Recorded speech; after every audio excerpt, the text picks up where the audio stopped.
I stood frozen in my own garden dirt under my fingernails and sweat on my brow, watching my estranged sister Charlotte point directly at me while addressing her engagement party guests. "Oh, him. That's just the gardener," she said with a dismissive wave, her voice carrying across the manicured lawns of what she was calling her vineyard estate. The problem was, this was my property. Every vine, every stone pathway, every bottle of vintage wine she was serving to her wealthy guests belonged to me. Charlotte had no idea that the man she just humiliated in front of 90 people was actually the owner of the entire multi-million-dollar estate she was using to impress her new fiancé. The evening sun cast long shadows across my vineyard as I crouched behind a cluster of oak barrels watching Charlotte conduct what could only be described as a masterful performance. She glided between guests wearing a flowing emerald dress that probably cost more than most people's monthly salary, her blonde hair pinned in an elaborate updo that screamed expensive salon. The transformation was remarkable. Gone was the Charlotte I remembered from our grandmother's funeral 5 years ago, replaced by this polished socialite who spoke with an affected accent that definitely hadn't existed during our childhood in rural Ohio. Her fiancé, Marcus Wellington, stood beside her, tall and distinguished with salt and pepper hair and the kind of easy confidence that came from old money. I recognized the name Wellington from the hotel empire that dominated the West Coast.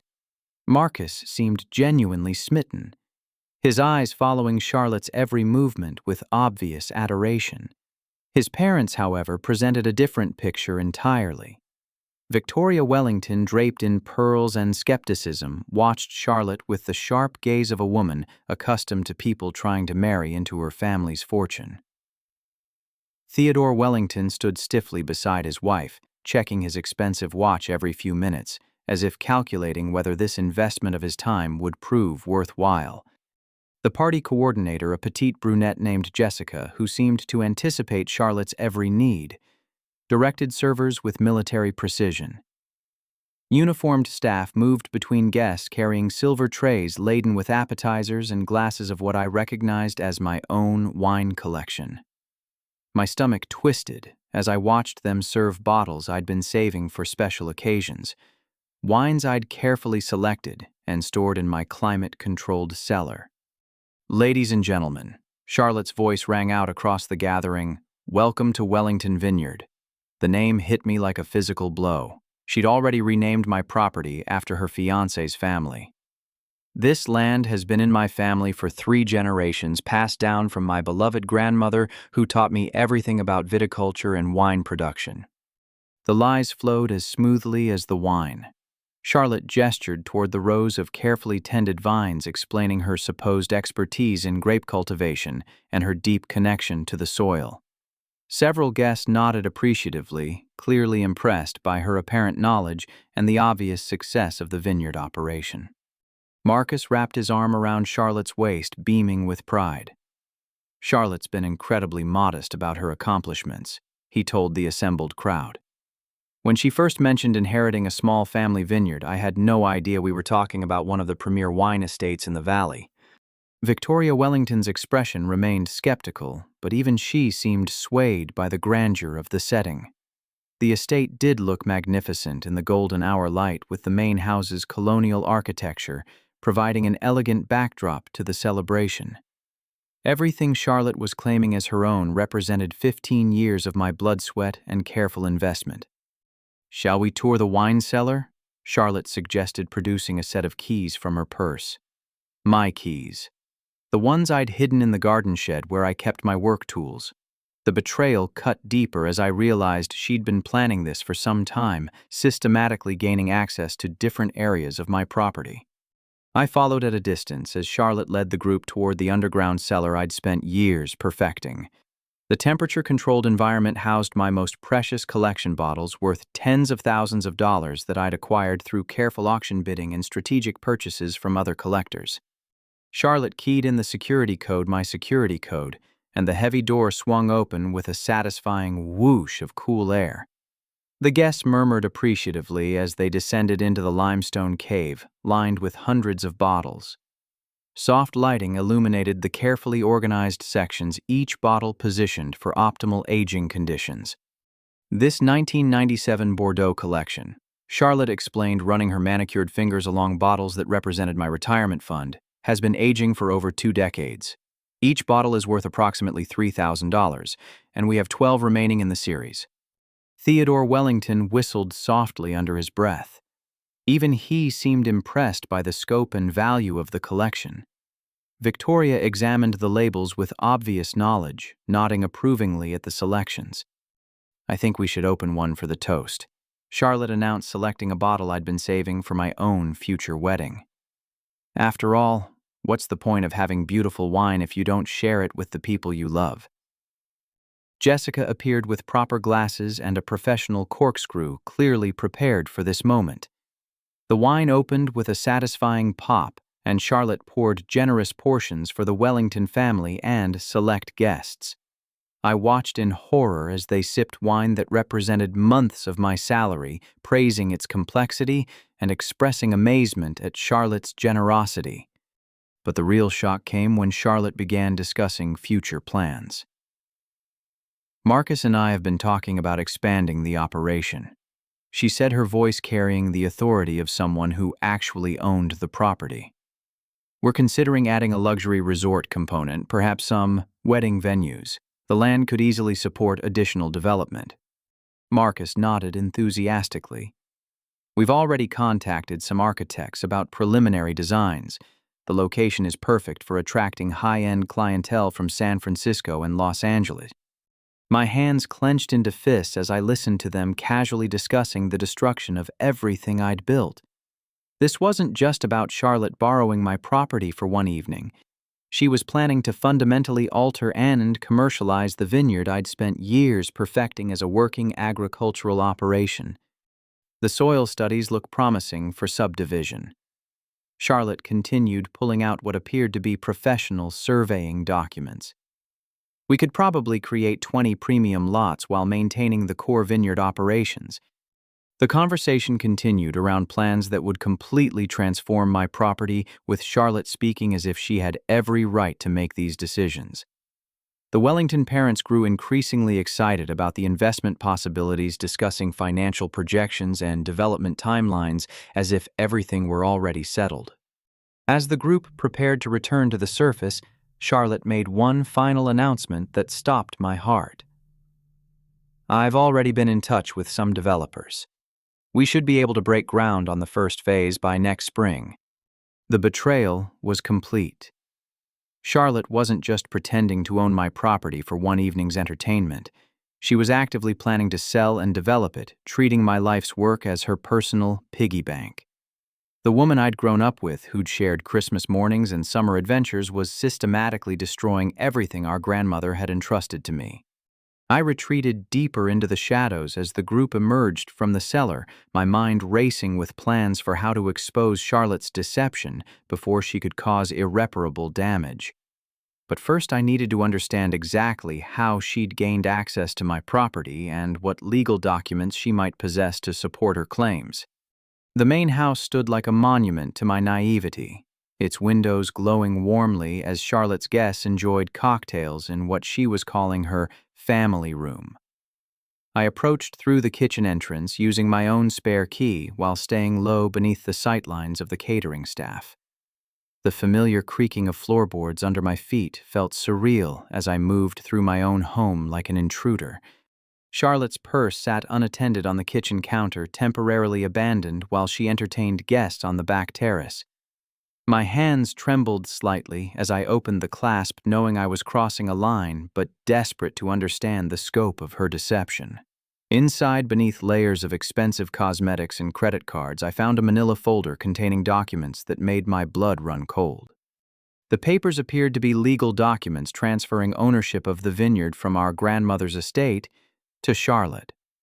The letterhead looked official, complete, with raised seals and notarized signatures. But something felt wrong about the formatting. Having dealt with enough legal paperwork during the actual inheritance process, I noticed subtle inconsistencies in the document structure and terminology. Deeper in the folder, I discovered correspondence with a lawyer named Bradley Hutchinson, whose business address was listed as a strip mall office in a questionable part of town. The letters discussed estate recovery services and inheritance dispute resolution in language that seemed deliberately vague. Red flags multiplied as I read through invoices for services like document preparation and witness procurement. The most damning evidence came in the form of bank documents showing Charlotte had already secured preliminary approval for a construction loan using the vineyard as collateral. The application listed her as the sole owner of the property, with an estimated value that matched recent appraisals I'd commissioned for insurance purposes. Someone had done their homework, but the documentation trail raised serious questions about legitimacy. A credit report fell from between the pages, revealing the true scope of Charlotte's financial desperation. She owed over $200,000 to various creditors, including several Las Vegas casinos and a string of maxed-out credit cards. Her monthly obligations exceeded any reasonable income, explaining the urgency behind her elaborate scheme. My phone buzzed with a text message, and I nearly dropped the documents in surprise. The message came from an unknown number. Documents ready for signature. Need final payment before property transfer can be completed. Time sensitive. Charlotte was deeper into this fraud than I'd imagined. This wasn't a spur-of-the-moment deception, but a carefully orchestrated plan involving multiple accomplices and forged documentation. The scope of the betrayal expanded beyond simple party venue, borrowing into full-scale identity theft and property fraud. Voices approached the kitchen, forcing me to quickly photograph the documents with my phone before returning them to Charlotte's purse. I slipped out through the back door just as Jessica entered with a tray of empty glasses, my heart pounding with the weight of what I'd discovered. Mrs. Dorothy Haynes, my elderly neighbor, stood at the property line separating our land. At 83, she maintained the sharp mind and keen memory of someone who'd witnessed decades of local history. Dorothy had been our grandmother's closest friend and had attended every major family event for as long as I could remember. Alistair. She called softly, motioning me over to the hedge that marked the boundary between our properties. I've been watching all this commotion with considerable concern. That girl is telling people she inherited the vineyard from Eleanor. Dorothy's weathered hands gripped her walking cane tightly as she spoke. I was present when your grandmother updated her will, dear. She was very specific about leaving everything to you after what happened with Charlotte and the jewelry incident. Eleanor was heartbroken about having to disinherit her granddaughter, but she couldn't ignore the theft. The jewelry incident. I'd almost forgotten about Charlotte's final transgression before being cut out of the will. She'd stolen our grandmother's antique diamond earrings and sold them to pay gambling debts, claiming they'd been lost during a house cleaning. Only Eleanor's sharp memory for inventory had exposed the lie. Do you still have any of the original documentation? I asked Dorothy, knowing that our grandmother had often shared important information with her trusted friend. Dorothy's eyes brightened with purpose. Eleanor gave me copies of everything, including the photographs from the will reading. She wanted someone to have backup documentation in case anything questionable ever happened with the inheritance. Relief flooded through me as I realized Dorothy could provide independent verification of the legitimate inheritance. Her testimony would carry significant weight, especially given her reputation in the community and long friendship with our family. There's something else, Dorothy continued, lowering her voice conspiratorially. I've seen Charlotte coming and going from your property for weeks now. She's been bringing different people by showing them around like she owns the place. That young man with her tonight isn't the first wealthy fellow she's entertained on your land. The pattern suggested Charlotte had been testing her deception on multiple targets, possibly seeking the best financial opportunity before committing to this elaborate engagement party scheme. Marcus might not even be her first choice, just the most promising prospect who'd taken the bait. I also saw her breaking into your wine cellar 3 days ago, Dorothy added. She had some rough-looking man with her helping her figure out the security system. They spent hours down there probably cataloging everything for this party. My cousin Roger. It had to be. Roger had always been Charlotte's partner in childhood mischief, and he'd developed a reputation for creative interpretations of legal boundaries. If Charlotte needed someone to help with technical aspects of breaking and entering, Roger would be her natural choice. Deputy Sheriff Frank Morrison's patrol car pulled up the driveway, and I felt a moment of panic before remembering he was probably attending as a guest rather than responding to a complaint. Frank had been friends with our family since high school and often attended local social events when not on duty. But Charlotte's timing was too convenient. As Frank stepped out of his car in civilian clothes, Charlotte appeared on the front porch and waved him over with obvious relief.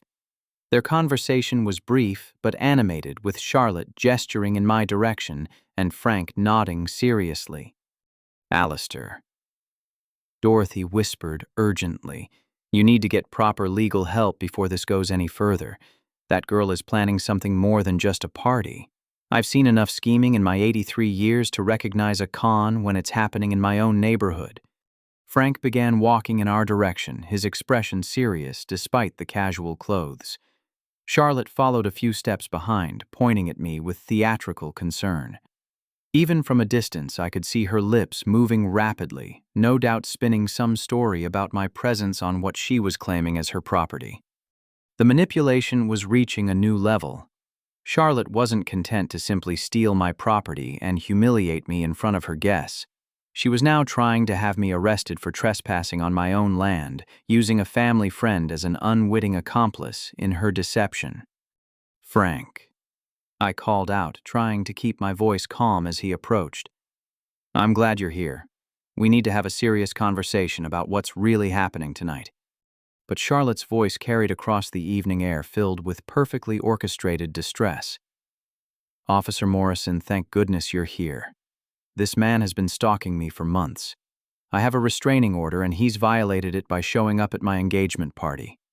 The lie was so bold, so completely fabricated, that for a moment I couldn't find words to respond. Charlotte was accusing me of stalking her while hosting an elaborate party on my own property. The audacity was breathtaking, but the real danger lay in her ability to make the accusation sound convincing. Frank's expression shifted from social friendliness to professional concern as he looked between Charlotte and me. Years of friendship meant nothing if he believed I was violating a legal order. The badge might not have been visible, but Frank's training was clearly engaged as he assessed what appeared to be a domestic dispute situation. "Alistair," Frank said carefully, "I'm going to need to see some identification and hear your side of what's happening here." Charlotte produced a folded document from her purse, supposedly the restraining order she'd mentioned. Even from a distance, the paper looked official enough to cause problems. She'd clearly prepared for this possibility, anticipating that I might eventually discover and confront her deception. The evening air felt heavy with the weight of accusations and counter-accusations about to fly. Everything I'd worked for, everything our grandmother had entrusted to me, hung in the balance of the next few minutes. Charlotte's web of lies had reached the point where she was using law enforcement as a weapon in her fraud, but she'd also created an opportunity for the truth to finally emerge. The gathering crowd on my front lawn created an amphitheater for Charlotte's performance, and she was clearly relishing the audience. Marcus stood beside her with protective concern etched across his features, while his parents observed the unfolding drama with the detached fascination of people watching a reality television show. Charlotte's hand rested on Marcus's arm with calculated vulnerability, and I could see her strategic tears glistening in the porch light. "Ladies and gentlemen," Charlotte announced to the assembled guests, her voice carrying the perfect blend of bravery and victimization. "I apologize for this disruption to our celebration. Unfortunately, my brother has been struggling with some serious mental health issues since our grandmother's passing, and he's developed an unhealthy fixation on this property." The restraining order document she'd produced looked convincing from a distance, complete with official-looking stamps and legal terminology. Frank Morrison examined it with the thoroughness of someone taking his duty seriously, while I stood there feeling like a defendant in a trial where all the evidence had been manufactured.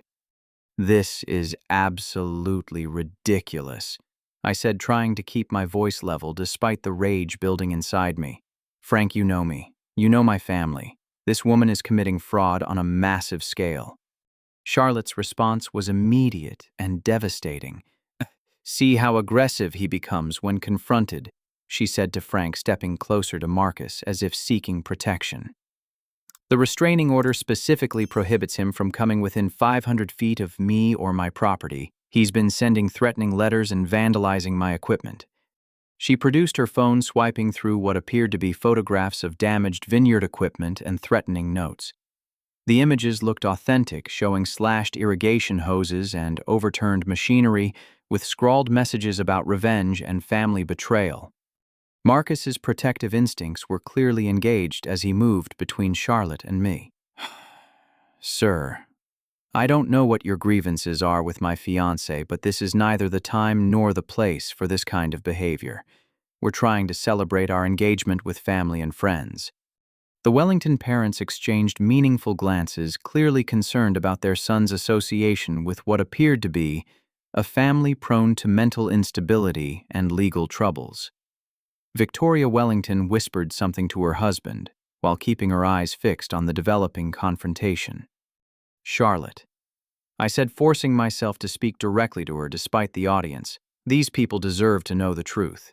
You don't own this property. You've never owned this property. You're committing multiple felonies right now." Her response was a masterpiece of manipulation. Charlotte's face crumpled with what appeared to be genuine anguish, and she turned to Marcus with devastating effectiveness. "This is exactly what I was afraid would happen. He's been claiming that I stole his inheritance, that everything I own somehow belongs to him. The doctors say it's a form of delusional thinking brought on by grief and resentment."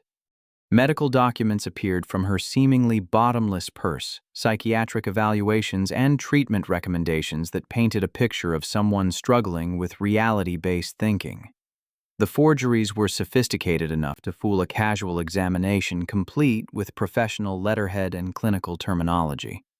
Frank Morrison was clearly struggling with the situation. He'd known me for years as a stable, productive member of the community, but the documentation Charlotte was presenting challenged everything he thought he understood about the family dynamics. "Alistair," Frank said carefully, "I'm going to need you to step back while I sort through this situation. If there's a restraining order in place, I have to enforce it regardless of any other considerations." The trap was perfectly constructed. Charlotte had anticipated every possible response and prepared documentation to counter any claims I might make. The sophistication of her preparation suggested months of planning and significant financial investment in creating convincing forgeries. But just as Frank was reaching for his handcuffs, Miguel Santos appeared around the corner of the house with 3 of his fellow vineyard workers. Miguel had been my foreman for over 8 years, a dedicated professional who knew every inch of the property and every aspect of the winemaking operation. "Senor Alistair," Miguel called out in his accented English, clearly confused by the scene unfolding on the front lawn. "I was coming to check on the irrigation system when I saw all these cars. What is happening here?" Charlotte's confidence wavered for the first time that evening. Miguel's arrival represented a complication she hadn't anticipated, someone with intimate knowledge of the property's actual ownership, who couldn't be easily discredited or dismissed. "These men are trespassing," Charlotte said quickly, trying to regain control of the narrative. "They're former employees who were terminated for theft and incompetence. I've already called security to have them removed." Miguel's weathered face showed complete bewilderment as he looked between Charlotte and me. "Senora, I do not understand. This is Senor Alistair's vineyard. I have worked here for 8 years. Who are you to say we are trespassing?" The question hung in the air like a challenge to Charlotte's entire elaborate construction of lies. Miguel's genuine confusion was clearly authentic, and his obvious familiarity with me as his employer created cracks in Charlotte's version of events. Marcus stepped forward, his protective instincts now complicated by growing uncertainty. "Charlotte, honey, can you explain who these men are? They seem to know this property pretty well." "They're delusional, just like my brother," Charlotte said, but the conviction in her voice was weakening. "He's convinced them to participate in his fantasies about owning this place. It's really very sad what mental illness can do to a family. But Miguel wasn't finished.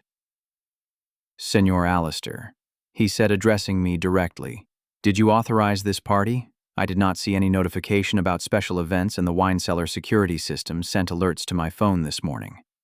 The security system. In her eagerness to access my most valuable wines, Charlotte had triggered automated alerts that went directly to Miguel's phone as my designated property manager. The electronic trail would provide timestamps and access codes that couldn't be easily explained away. Miguel, I said, relief flooding through my voice. I didn't authorize anything. Charlotte has been claiming to own this property, and she's been serving my wine collection to her guests without permission. Frank Morrison's expression shifted as he watched the interaction between Miguel and me. Years of law enforcement experience had taught him to recognize genuine relationships, and the obvious familiarity between vineyard owner and foreman was difficult to fake. Ma'am, Frank said to Charlotte, I'm going to need some additional documentation before I can proceed with any arrests. These workers seem to have a legitimate relationship with the property, and I need to verify the actual ownership before enforcing any restraining orders. Charlotte's carefully constructed facade began showing stress fractures. Her breathing became more rapid, and she clutched Marcus's arm with increasing desperation. You don't understand, she said to Frank. He's been planning this for months. He somehow convinced these people to help him with his delusions. Victoria Wellington approached Frank with the authoritative bearing of someone accustomed to having her concerns taken seriously. Officer, Yimli has significant financial interests at stake in this property. Before any legal action is taken, we need absolute certainty about the ownership situation. The banker's wife in her understood that real estate fraud could expose the Wellington family to significant liability if they'd been discussing investment plans based on false information. Her protective instincts for the family's reputation and financial position were clearly engaged. Theodore Wellington joined his wife, producing his own phone and beginning to make calls. I'm contacting our legal team, he announced. This situation requires immediate professional investigation before it goes any further. Charlotte's web of lies was beginning to unravel under scrutiny from multiple directions. The arrival of people with legitimate knowledge of the property, combined with the Wellington family's demand for verification, created pressure that her false documentation might not be able to withstand. But Charlotte had one more desperate card to play. Please, she said to Marcus, her voice breaking with manufactured emotion, don't let them destroy everything we've built together. This vineyard is all I have left of my grandmother, and they're trying to take it away from me. The appeal to Marcus's protective instincts and their romantic relationship represented Charlotte's final attempt to maintain control of the situation. If she could convince her fiancé to stand by her, despite the growing evidence, she might still be able to weather the storm and continue her deception. However, Miguel was not finished revealing information that would prove devastating to Charlotte's claims. Senor Alistair, he said, I should tell you that someone broke into the equipment shed yesterday and drugged my coffee this morning. I was feeling very sick and could not come to work. Now I understand why. The confession revealed a level of planning and criminal activity that went far beyond simple property trespassing. Charlotte had systematically removed obstacles to her plan, including drugging employees to prevent them from interfering with her party. The chemical assault on Miguel elevated her crimes from fraud into the realm of serious felony charges. Frank Morrison's expression hardened as he processed the implications of Miguel's statement. Drugging someone without consent was a serious crime that carried significant penalties, and it suggested a level of premeditation that made all of Charlotte's other actions more concerning. Miguel, Frank said, are you saying that someone intentionally put drugs in your coffee to make you sick? Si, senor, Miguel replied. I felt very strange after drinking my morning coffee, and I had to go home sick. But I feel better now, so I came to check the irrigation system like I always do in the evening. The timing was too convenient to be coincidental. Charlotte had needed Miguel away from the property during her party, and she'd been willing to commit assault to ensure his absence. The desperation behind such actions suggested she understood the high stakes involved in her deception. Marcus's expression shifted from protective concern to growing alarm as he began to understand the implications of what Miguel was saying. His fiancée wasn't just involved in a property dispute with her brother. She was apparently willing to drug innocent people to maintain her fraudulent claims. "Charlotte," Marcus said slowly, "do you know anything about what this man is describing?" The question represented a crucial moment in Charlotte's deception. She could continue lying and hope to convince Marcus that Miguel was part of some elaborate conspiracy, or she could begin acknowledging the truth and hope for forgiveness. Either path carried significant risks for her ability to maintain the relationship and access to the Wellington family fortune. Charlotte's response would determine whether her engagement survived the evening, but more importantly, for me it would determine whether the truth about my property would finally emerge.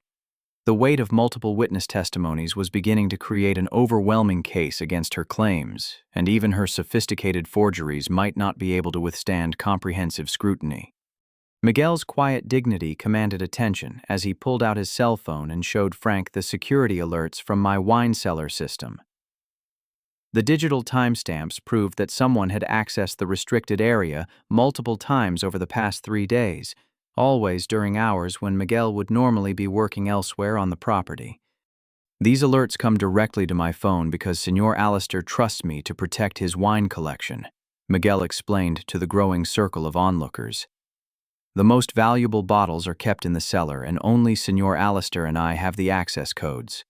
Charlotte's face had gone pale, but she rallied with desperate creativity. "Those men have been harassing me for weeks," she declared, pointing at Miguel and his crew. "My brother convinced them I was an easy target because I'm a woman living alone. They've been trying to intimidate me into selling the property below market value." The accusation was bold but contained a fatal flaw. Miguel's employment records would show 8 years of continuous service predating Charlotte's current scheme by nearly a decade.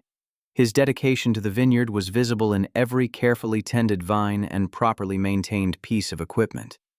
Marcus was beginning to ask the kind of questions that sophisticated cons cannot easily answer. "Charlotte, honey, if these men have been harassing you, why didn't you mention it before tonight? We've been planning this party for months and you never said anything about security concerns." "I didn't want to worry you," Charlotte replied, but her voice lacked its earlier conviction. "I thought I could handle the situation myself. I never expected them to be so bold as to show up during our engagement party." Victoria Wellington stepped forward with the bearing of someone accustomed to getting answers. "Miss Charlotte, my family has been discussing significant financial investments based on the representations you've made about this property. I'm going to need to see comprehensive documentation before we proceed any further." The demand for documentation represented Charlotte's worst nightmare. She'd prepared for casual questions and social conversation, but not for the kind of rigorous financial due diligence that the Wellington family would naturally require before making major investments. "Of course," Charlotte said, trying to buy time. "All the paperwork is in my attorney's office. I can have everything delivered first thing Monday morning." But Theodore Wellington was already making phone calls using the kind of resources available to families with significant wealth.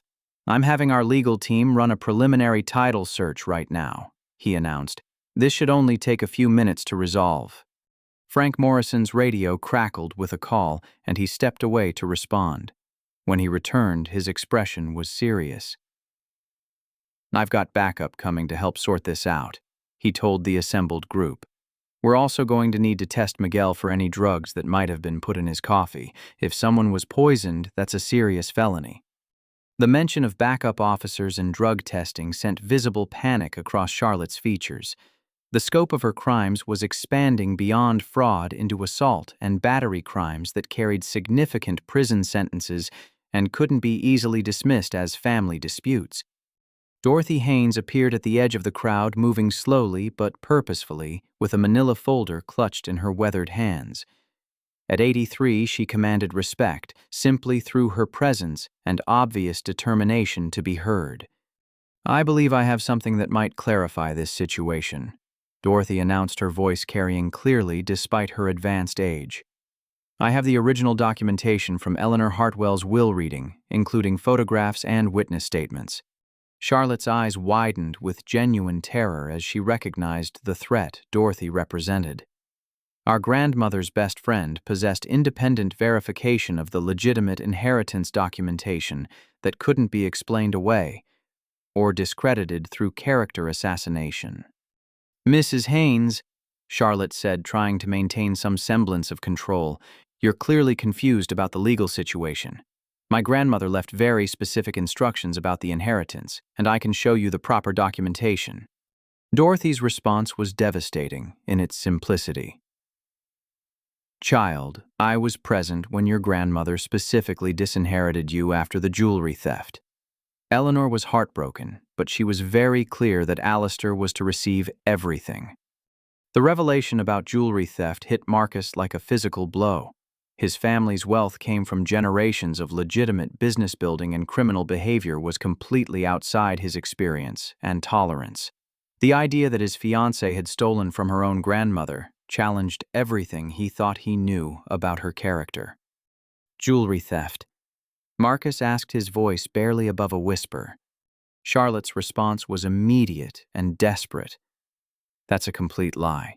This woman is senile and doesn't remember what actually happened. My grandmother never owned any valuable jewelry." But Dorothy was prepared for exactly this denial. She opened her folder and produced a photograph of our grandmother wearing the distinctive diamond earrings that had been in the family for 3 generations. These earrings belonged to Eleanor's mother and grandmother before her. Charlotte sold them to pay gambling debts and lied about losing them during house cleaning. The photograph was clear and well preserved, showing our grandmother at a family Christmas celebration wearing the earrings that Charlotte had stolen and pawned. The image provided undeniable proof that valuable family jewelry had existed and been significant enough to photograph during important family occasions. Victoria Wellington examined the photograph with obvious expertise, her years of dealing with estate jewelry giving her the knowledge to recognize authentic vintage pieces. "These are quite valuable," she murmured to her husband, "probably worth $30,000 to $40,000 for the pair." The financial scope of Charlotte's theft shocked even the wealthy Wellington family. Stealing such valuable items from an elderly relative demonstrated a level of callousness that challenged any sympathetic interpretation of her actions. Frank Morrison's backup arrived in the form of Detective Sarah Chen, a specialist in white-collar crime who'd dealt with similar fraud cases throughout the county. Her presence immediately elevated the situation from a family dispute to a criminal investigation. "I understand we have allegations of property fraud and assault," Detective Chen asked Frank, pulling out a notebook and preparing to document witness statements. Miguel stepped forward, first his honesty and straightforward manner making him a compelling witness. "Detective, I have worked for Senor Alistair for 8 years. This lady, I have never seen her before tonight. She says she owns this vineyard, but Senor Alistair pays my salary and has always been the owner." Detective Chen made careful notes while observing Charlotte's increasingly desperate behavior. Years of investigating fraud had taught her to recognize the body language and verbal patterns of people trapped in elaborate lies. "Ma'am," Detective Chen addressed Charlotte, "I'm going to need to see identification and any documentation supporting your ownership claims. We also need to address the allegation that you drugged this man's coffee." Charlotte's purse had become her lifeline, containing all the forged documents that supported her increasingly elaborate deception. But producing them for examination by a trained detective carried enormous risks. Professional law enforcement officers possessed the knowledge and resources to identify sophisticated forgeries. "I want to call my lawyer," Charlotte said, finally abandoning her attempts to maintain the charade through pure audacity. Bradley Hutchinson chose that exact moment to arrive squealing into the driveway in a beat-up sedan that contrasted sharply with the luxury vehicles belonging to the party guests. His appearance matched his car-rumpled suit, nervous energy, and the general demeanor of someone operating on the margins of legal practice. "Charlotte," he called out as he approached the group, clearly unaware of how dramatically the situation had deteriorated. "I have the final documents ready for signature. Once we get the property transfer completed, you can proceed with the development plans. The timing couldn't have been worse for Charlotte. Her accomplice had just confirmed in front of multiple witnesses, including law enforcement officers, that they were actively working to transfer my property through fraudulent means. Detective Chen's interest sharpened considerably as she observed the interaction between Charlotte and her attorney. "Sir, I'm Detective Chen with the County Sheriff's Department. Can you explain what property transfer documents you're referring to?" Bradley Hutchinson suddenly realized he'd walked into the middle of a law enforcement investigation. His nervous energy transformed into obvious panic as he looked around the assembled crowd and recognized the potential legal consequences of his involvement. "I think there might be some misunderstanding," Bradley said, already backing toward his car. "Perhaps we should reschedule this meeting for a more appropriate time." But Detective Chen was faster. "Sir, I need you to remain here while we sort out these allegations of fraud. Running away from a crime scene is never a good choice." Frank Morrison moved to block Bradley's retreat, while Detective Chen continued questioning Charlotte about her relationship with the lawyer and the nature of the documents he'd mentioned. Charlotte's carefully constructed world was collapsing in real time. Her forged documents were about to be examined by trained professionals. Her accomplice had inadvertently confessed to fraud in front of multiple witnesses, and her romantic relationship was disintegrating as Marcus began to understand the scope of her deception. "Marcus," Charlotte said, turning to her fiancé with tears streaming down her face, "please don't let them destroy everything we've planned together. I can explain all of this if you'll just give me a chance." But Marcus had reached his limit. The son of a family built on legitimate business practices couldn't reconcile the growing evidence of criminal behavior with the woman he'd planned to marry. "Charlotte, I don't even know who you are anymore. The person I fell in love with would never be involved in something like this." The rejection hit Charlotte like a physical blow, and for the first time that evening, her emotional response appeared genuinely authentic. The loss of Marcus meant the end of her access to Wellington family wealth, making all her elaborate planning ultimately pointless. Victoria Wellington approached Detective Chen with the authoritative bearing of someone accustomed to being taken seriously by law enforcement. "Detective, my family was about to make significant financial investments based on this woman's representations. We need to understand the full scope of any fraud that might have occurred." The involvement of wealthy victims elevated the investigation's priority level considerably. White-collar criminals who targeted affluent families often received more aggressive prosecution, and Charlotte was beginning to realize the serious legal consequences she faced. But she had one final desperate strategy remaining. "I'm pregnant," she announced suddenly, placing her hands on her stomach with theatrical protectiveness. "Marcus, we're going to have a baby. That's why I was so desperate to secure the property transfer. I wanted to make sure our child would have financial security." The pregnancy claim was designed to appeal to Marcus's protective instincts and potentially generate sympathy from law enforcement officers. Pregnant women often received more lenient treatment in criminal proceedings, and Charlotte was clearly hoping to exploit that tendency. However, she'd made a critical error. Jessica, her party coordinator and supposed best friend, couldn't contain her shock at hearing this particular lie. "Charlotte, that's impossible," Jessica blurted out before she could stop herself. "You had a hysterectomy 3 years ago because of the endometriosis complications." The medical contradiction destroyed Charlotte's final attempt at manipulation. Her own accomplice had inadvertently revealed that the pregnancy claim was physically impossible, eliminating any sympathy she might have generated through appeals to maternal protection. Marcus stared at Charlotte with complete bewilderment, finally understanding that everything about their relationship had been built on elaborate lies. "You told me you wanted to start a family immediately after the wedding," he said quietly. "Was that lie too?" Charlotte's response was to collapse into theatrical sobbing, but the performance no longer carried any conviction. Too many lies had been exposed for her tears to generate genuine sympathy from anyone present. Detective Chen completed her preliminary notes and began the process of formally arresting Charlotte for multiple felony charges.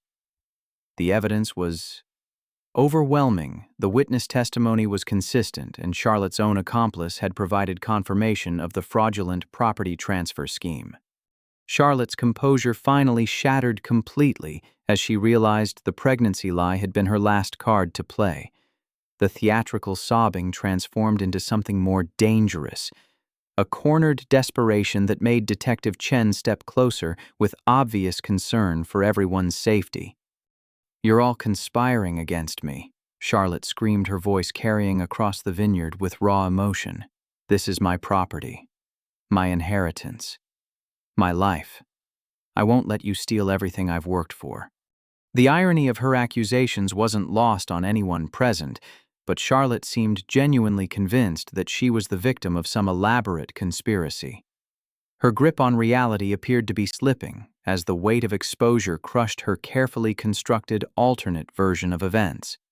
Marcus backed away from her with obvious alarm, finally seeing past the manipulative facade to the unstable personality beneath.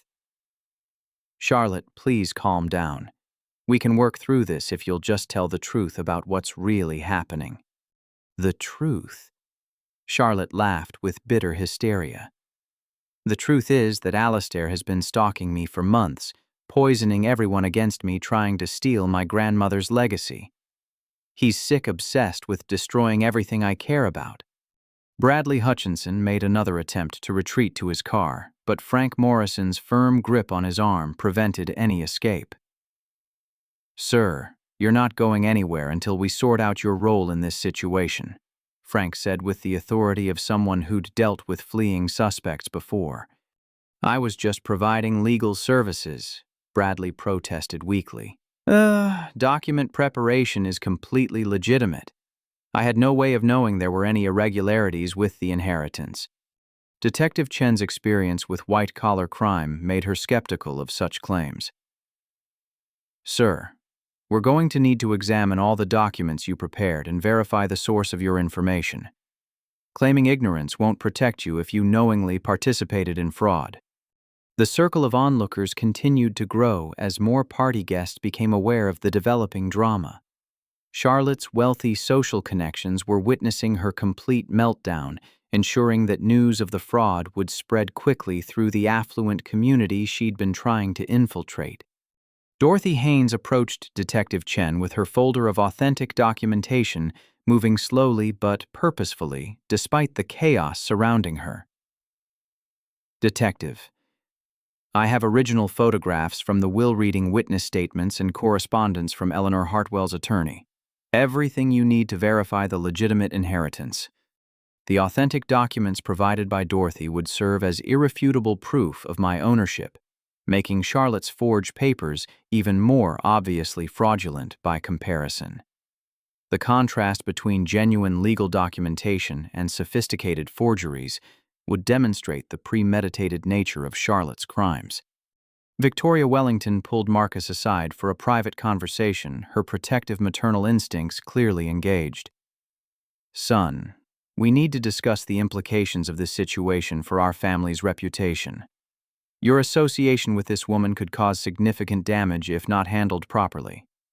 Theodore Wellington was already on his phone with the family's legal team, explaining the situation and seeking advice about potential liability exposure. "We need immediate crisis management," he told whoever was on the other end. "This could become a public relations nightmare if the media gets involved." Charlotte overheard the Wellington family's conversations about reputation management and media exposure, adding another layer to her growing panic. The social humiliation would be almost as devastating as the legal consequences, destroying any hope of rebuilding her life in the affluent circles she'd been trying to penetrate. "You can't abandon me now," she pleaded with Marcus, grabbing his arm with desperate intensity. "Everything I did was for us, for our future together. I was trying to create the kind of life you deserve." But Marcus had moved beyond sympathy to genuine revulsion. "Charlotte, you stole from your own grandmother. You've been lying to me about everything for months. I can't even process how completely you've deceived me." Miguel approached Detective Chen with additional information that would prove crucial to the investigation. Detective, I should mention that we have security cameras throughout the vineyard. If you need to see exactly when and how this lady accessed different areas of the property, we have video evidence. The existence of comprehensive video surveillance represented another nail in Charlotte's coffin. Her movements on the property over the past several weeks would be completely documented, providing irrefutable proof of her unauthorized access and systematic preparation for the fraud. Miguel, I said, finally finding my voice after watching Charlotte's complete meltdown. Can you show Detective Chen the footage from the wine cellar break-ins? Si, Senor Alistair, Miguel replied. Everything is stored on the digital system. We can see exactly when she entered the cellar and what she took. Charlotte's response to the mention of video evidence was to threaten something that made everyone present step back in alarm. If you try to destroy my life, she said with chilling intensity, I'll burn this whole place to the ground. Nobody will have it if I can't. The threat of arson elevated the situation to a new level of danger. Detective Chen immediately called for additional backup, while Frank Morrison moved to physically restrain Charlotte before she could act on her threats. Ma'am, threatening to burn down property is a serious felony, Detective Chen warned. You're already facing significant charges, and making additional threats is only going to make your situation worse. But Charlotte was beyond rational calculation of consequences. The complete collapse of her elaborate scheme had triggered some kind of psychological break, leaving her willing to consider increasingly destructive responses to her exposure. Jessica, who had been quietly observing the chaos from the periphery, finally stepped forward with information that would prove devastating to Charlotte's remaining credibility. Detective, I need to tell you something about how Charlotte recruited me to help with this party. The betrayal by her closest accomplice represented the final collapse of Charlotte's support network. Jessica's cooperation with law enforcement would provide insider details about the planning and execution of the fraud that Charlotte couldn't possibly explain away. Charlotte told me she was trying to get back property that had been stolen from her by her mentally ill brother, Jessica explained. She showed me documents proving her ownership and asked me to help her plan a party to celebrate finally reclaiming her inheritance. Detective Chen made careful notes of Jessica's statement while observing Charlotte's reaction to her friend's betrayal. Did Miss Charlotte ask you to help with anything else besides party planning? She asked me to research Marcus Wellington's family background and financial situation, Jessica admitted reluctantly. She wanted to know everything about their business holdings and investment preferences. She also had me help her practice an upper-class accent and learn about wine. The revelation that Charlotte had systematically researched and targeted Marcus for his wealth destroyed any remaining pretense that their relationship had been based on genuine emotion. The romance had been nothing more than an elaborate con designed to gain access to Wellington family money. Marcus's face went white as he processed the implications of Jessica's confession. She researched my family's finances before we even met. I'm sorry, Jessica said to Marcus with obvious guilt. I thought I was helping her prepare to impress your family, because she was nervous about coming from a different social background. I had no idea she was planning anything criminal. Charlotte's response to Jessica's betrayal was to launch into a stream of accusations and threats that demonstrated her complete loss of emotional control. You treacherous witch, she screamed. After everything I've done for you, you're going to betray me for these people. Detective Chen had heard enough. Charlotte Hartwell, you're under arrest for fraud, identity theft, criminal trespass, assault by drugging and threatening to commit arson. You have the right to remain silent. The formal arrest seemed to snap Charlotte back to some semblance of reality, and she stopped struggling against Frank Morrison's restraining hold. But the damage was done. Her threats, her lies, and her complete meltdown had been witnessed by dozens of people, including wealthy individuals with the resources to ensure she faced serious consequences. Bradley Hutchinson was also placed under arrest for his role in creating fraudulent documents, despite his protests about merely providing legal services.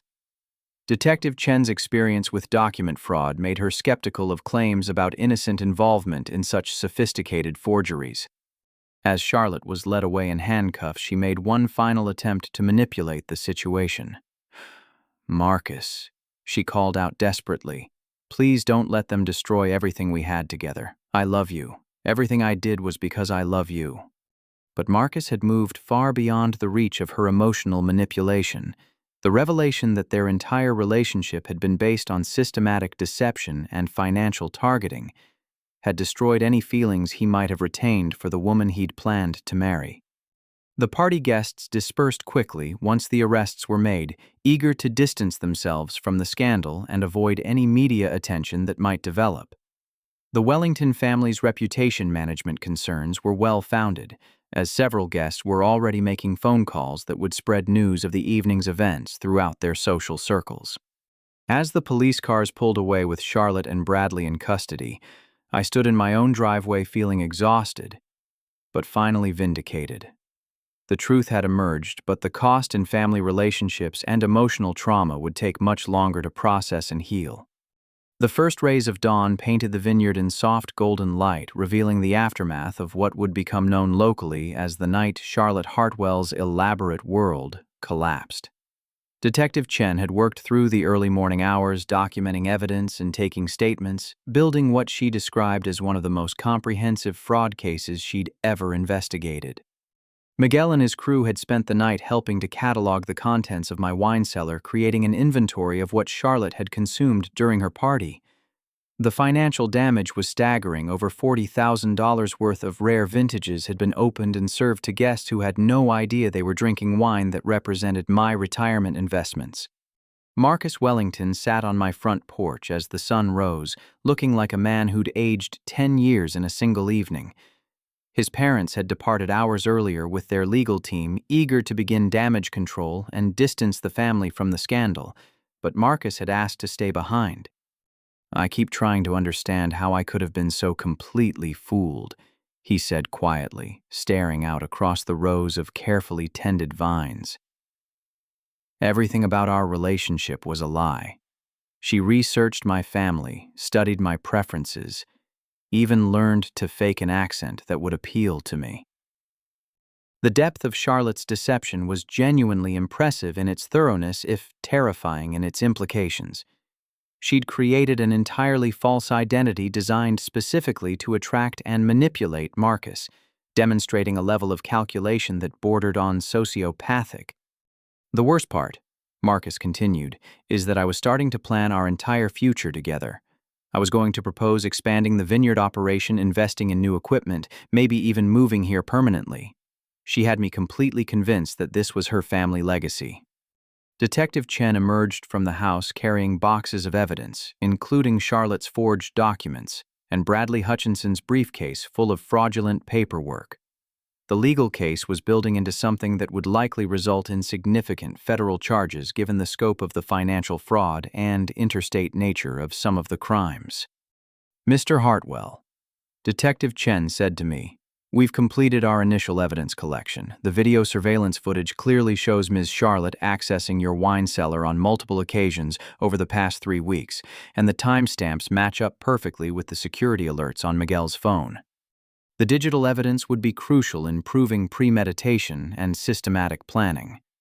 Charlotte hadn't stumbled into this fraud impulsively. She'd carefully orchestrated every aspect of her deception over an extended period of time.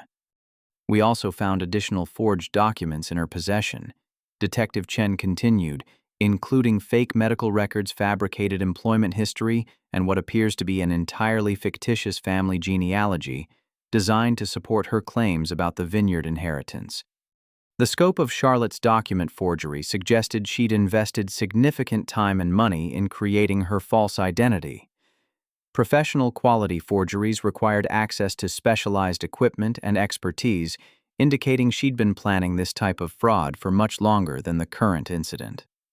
Mrs. Dorothy Haynes arrived carrying a thermos of coffee and homemade muffins, her way of providing comfort after traumatic events. At 83, she'd witnessed enough family dramas to understand the importance of practical care during emotional crises.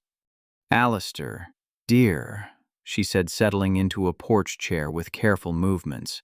"I've been thinking about your grandmother Eleanor and what she would have said about last night's events." Dorothy's perspective carried special weight because of her intimate knowledge of our family history and her presence during the original inheritance proceedings. Her memories would help provide context for understanding how Charlotte's resentment had developed over the years. Eleanor always worried that Charlotte's gambling and lying would eventually lead to something serious. Dorothy continued. She hoped that being disinherited might shock Charlotte into getting help for her problems, but she feared it might push her toward more desperate behavior instead. The insight revealed that our grandmother had anticipated something like this might happen, even if she couldn't have predicted the specific details of Charlotte's elaborate fraud scheme. Eleanor's decision to disinherit Charlotte hadn't been made lightly or vindictively, but out of genuine concern for protecting the family property from Charlotte's destructive impulses. Frank Morrison returned from the station with updates on the charges being filed against Charlotte and Bradley Hutchinson. The district attorney's office was treating the case seriously, given the financial scope of the fraud and the sophisticated nature of the document forgeries. Charlotte is being held without bail pending a psychiatric evaluation, Frank reported. Her threats to burn down the property raised concerns about public safety, and the judge wants a professional assessment before considering any release. The psychiatric evaluation would determine whether Charlotte was competent to stand trial and help explain the psychological factors that had driven her to such elaborate criminal behavior.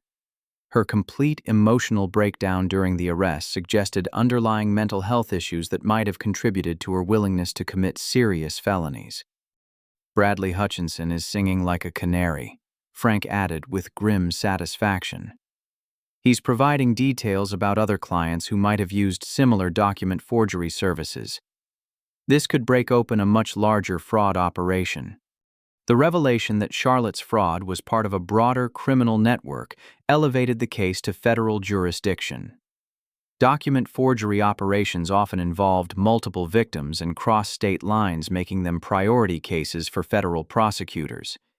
Miguel approached the group with a tablet displaying the vineyard's financial management system, showing the comprehensive records that proved my legitimate ownership and operation of the property.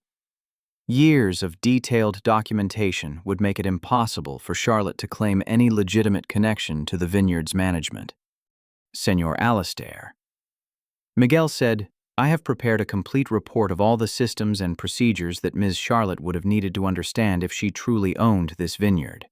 The complexity of the operation makes it clear that she had no real knowledge of wine production or vineyard management. The technical expertise required to operate a successful vineyard represented another hole in Charlotte's cover story. Her surface knowledge about wine had been sufficient to impress party guests, but couldn't withstand scrutiny from professionals who understood the intricacies of viticulture and wine production." Marcus stood up from his porch chair, having reached some kind of internal resolution about the situation. "Alistair, I owe you a massive apology. I should have asked more questions when Charlotte first told me about inheriting a vineyard. The warning signs were there, but I was too caught up in the romance to pay attention." The apology carried genuine remorse and demonstrated Marcus's character in ways that Charlotte's deception had obscured. His willingness to acknowledge his mistakes and take responsibility for his part in enabling the fraud spoke well of his integrity. "I'd like to make this right somehow," Marcus continued. "My family has resources that could help you rebuild your wine collection and upgrade your security systems. It's the least we can do after being unwitting accomplices in this disaster." The offer of assistance from the Wellington family represented an unexpected positive outcome from the evening's trauma. Their wealth and business connections could indeed help restore what Charlotte had destroyed, while their social influence might help repair any reputational damage from the scandal. Detective Chen received a call that brought additional good news about the investigation's progress. "We've located Charlotte's storage unit," she announced after hanging up.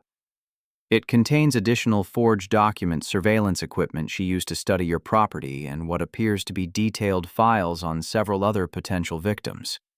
The discovery of Charlotte's planning materials would provide prosecutors with irrefutable evidence of premeditation and systematic criminal behavior.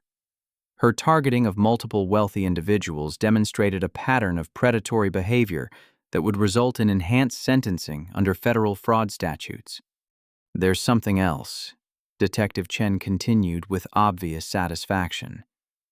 "We found records showing she's been running this type of con for at least 3 years, targeting wealthy men through carefully researched romantic relationships. Marcus wasn't her first victim, just her most ambitious target." The revelation that Charlotte was a professional con artist, rather than a desperate sister trying to reclaim family property, reframed the entire situation. Her sophisticated planning and multiple victims elevated her from a troubled family member to a serious criminal who posed ongoing danger to the community. Victoria Wellington called Marcus on his cell phone, her voice carrying clearly in the quiet morning air. "Son, our legal team has reviewed the situation and believes we can help ensure this woman faces appropriate consequences. We're also prepared to assist Mr. Hartwell with recovery costs." The Wellington family's decision to actively support prosecution, rather than simply distancing themselves from the scandal, demonstrated their commitment to justice over reputation management. Their resources and influence would help ensure Charlotte faced serious consequences for her crimes. As the morning progressed, a steady stream of officials arrived to document various aspects of Charlotte's fraud. Bank investigators wanted to examine the forged loan documents insurance adjusters needed to assess the wine collection damage, and federal agents had questions about the interstate aspects of her criminal network. The complexity of the investigation would take months to complete, but the immediate threat to my property and livelihood had been eliminated. Charlotte's arrest and the exposure of her crimes meant I could finally feel secure in my ownership of the vineyard Eleanor had entrusted to me. But the most satisfying moment came when the local newspaper reporter arrived to interview me about the incident. For years, Charlotte's lies and manipulations had made me question my own memories and doubt my right to the inheritance. Finally, having the truth publicly acknowledged felt like lifting an enormous weight from my shoulders. "Mr. Hartwell," the reporter asked, "what do you want people to understand about what happened here last night?" I thought carefully about my response, wanting to honor our grandmother's memory while ensuring Charlotte faced appropriate consequences for her actions. "I want people to understand that elder abuse and inheritance fraud are serious crimes that destroy families and communities. My sister's actions weren't just about money, they were about destroying everything my grandmother worked to preserve." The statement would help frame the public narrative around Charlotte's crimes, emphasizing the broader social impact of her fraud, rather than treating it as a simple family dispute. The community needed to understand that tolerating such behavior enabled other criminals to target vulnerable elderly residents and their legacies. Justice was finally being served, but the healing process would take much longer. The trauma of being betrayed by family, having my life's work threatened, and watching Charlotte's complete psychological breakdown would require time and perhaps professional help to fully process. 6 months later, I stood in the same spot where Charlotte had dismissed me as just the gardener, watching the sunrise paint my vineyard in colors that seemed more vibrant than I remembered. The federal courthouse had been the site of Charlotte's sentencing 3 days earlier, 4 years in federal prison for fraud document forgery and assault. Bradley Hutchinson received 2 years and disbarment for his role in the conspiracy. The legal resolution had brought closure, but the deeper healing came from understanding how Charlotte's actions had affected everyone involved. During the trial, psychiatric testimony revealed years of gambling addiction, untreated mental illness, and a pattern of escalating criminal behavior that had begun long before her attempt to steal my vineyard. Marcus Wellington had become an unexpected friend through the ordeal. His family's investment in upgrading my security systems and restoring my wine collection had evolved into a genuine business partnership. The Wellington family's network of wealthy contacts had brought new opportunities for premium wine sales that transformed the vineyard's financial prospects. I learned something valuable about trust and verification. Marcus told me over coffee that morning, his demeanor much more grounded than the romantic idealist Charlotte had manipulated. My family's wealth made me a target, but your experience taught me how to recognize authentic people versus skilled manipulators. Miguel Santos had been promoted to full vineyard manager with a 20% ownership stake, recognition of his loyalty and expertise that had been crucial in exposing Charlotte's fraud. His family's security had been guaranteed, and his children would have scholarship opportunities for agricultural education. Mrs. Dorothy Haynes had become the vineyard's unofficial historian, creating a documentation project that preserved our family's legitimate legacy while helping other elderly residents protect themselves from inheritance fraud. Her sharp mind and detailed memories had proven invaluable in establishing the authentic timeline of events. Jessica, Charlotte's former accomplice, had rebuilt her life with assistance from a victim services program. Her cooperation in exposing Charlotte's broader criminal network had earned her immunity from prosecution, and she'd found meaningful work helping other fraud victims recover from financial and emotional trauma. The vineyard itself had flourished beyond anything I'd imagined possible.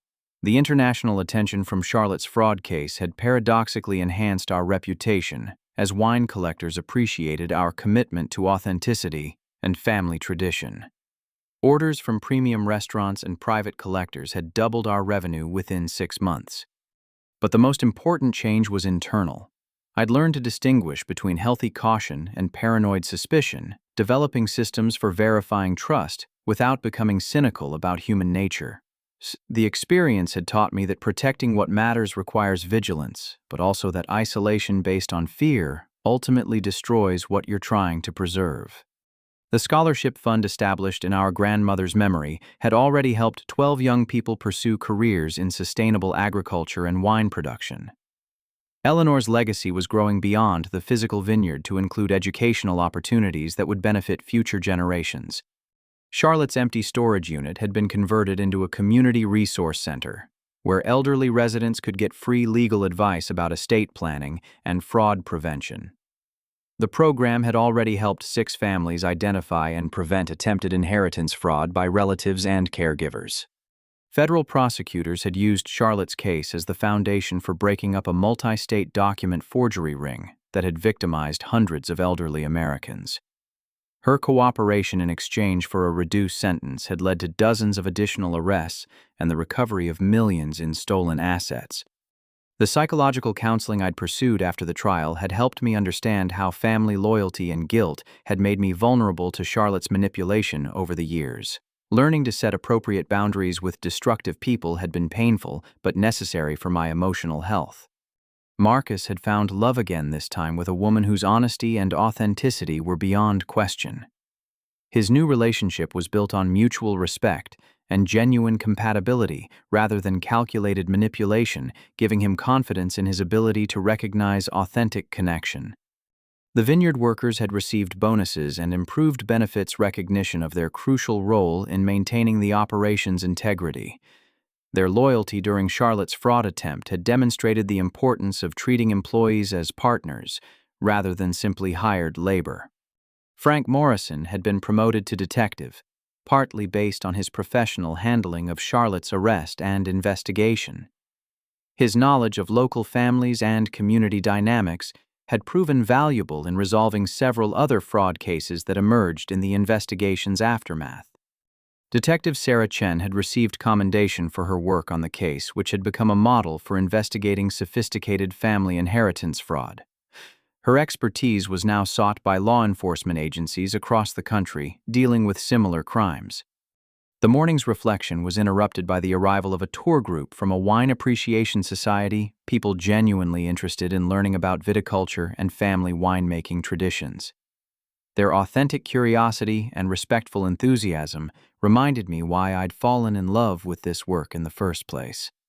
As I watched Miguel explain the harvesting process to fascinated visitors, I realized that our grandmother's real gift hadn't been the physical property, but the wisdom to understand what makes relationships authentic and valuable.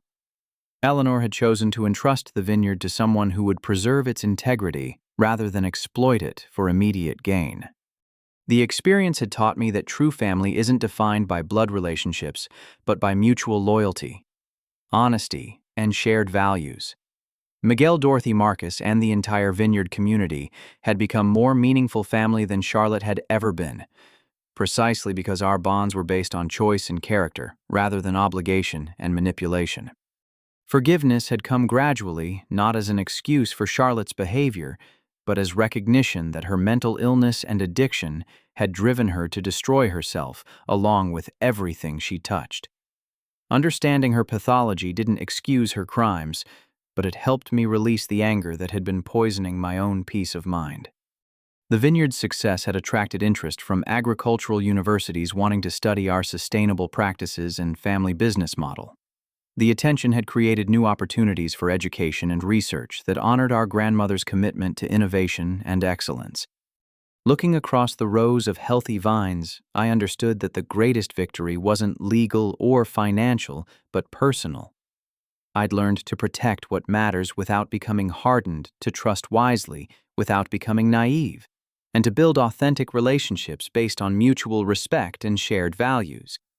The story of Charlotte's fraud had become a cautionary tale in our community, helping other families recognize warning signs of inheritance fraud and manipulation.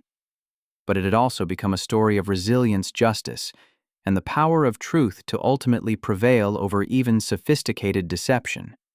As the tour group prepared to leave, one elderly visitor approached with tears in her eyes.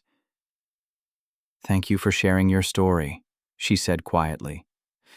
"My own daughter has been pressuring me to change my will, and your experience helped me understand that I need professional advice before making any decisions."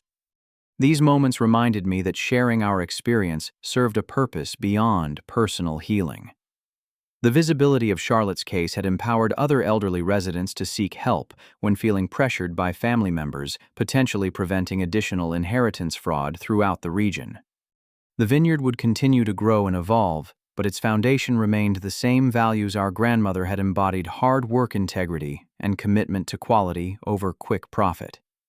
Charlotte's attempt to steal and exploit the property had ultimately strengthened rather than weakened its connection to those founding principles. Every morning brought new appreciation for the peace that comes from living authentically and building relationships based on truth rather than manipulation. The Vineyard had become a sanctuary not just for wine production, but for the kind of genuine human connection that Charlotte's deceptions had tried to destroy. As the sun reached its peak, casting sharp shadows between the vine rows, I felt profound gratitude for the journey that had led from that humiliating moment of being called just the gardener to this place of security, prosperity, and meaningful community. The path had been painful, but it had led to wisdom, authentic relationships, and a deeper understanding of what really matters in life. The ultimate lesson wasn't about fraud prevention or family dysfunction, but about the courage required to live honestly in a world where deception often seems easier. Charlotte had chosen the path of manipulation and lies, ultimately destroying herself and everyone who trusted her. I'd chosen the more difficult path of truth and authentic relationship, and that choice had led to genuine prosperity and peace. The Vineyard would continue to produce exceptional wine support, meaningful work, and serve as a testament to the values our grandmother had hoped to preserve. But more importantly, it had become a place where people could experience the kind of authentic community and mutual respect that makes life truly meaningful. I invite you to reflect on your own family relationships and ask yourself, have you ever experienced betrayal from someone you trusted completely? How did you rebuild your ability to trust while protecting yourself from future deception? Share your thoughts in the comments below, and if this story resonated with you, please like this video. Subscribe for more real-life stories about family justice and resilience, and share it with others who might benefit from understanding how truth ultimately prevails over even the most sophisticated lies. Thank you for joining me on this journey of healing and hope. May you find the courage to build relationships based on authenticity and the wisdom to protect what truly matters in your own life.